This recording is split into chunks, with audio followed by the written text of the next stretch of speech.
Həyatımızda hər gün seçimlər edirik.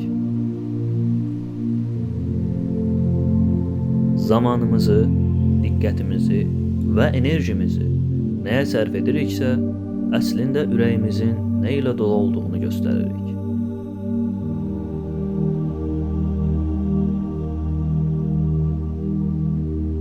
İnsan nəyi dəyərli hesab edirsə, onu qoruyur, onun üçün çalışır və ona bağlanır.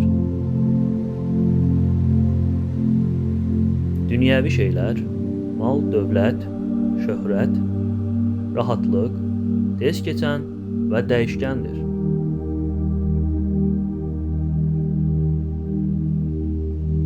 Amma Allahın bizə verdiyi ruhani xəzinələr, sevgi, mərhəmət, iman və ümid əbədi və sarsılmazdır.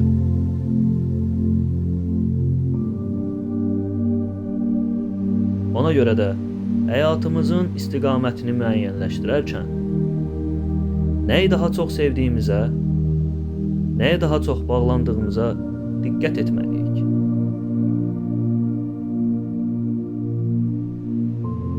Çünki xəzinəniz haradadırsa, ürəyiniz də orada olacaq.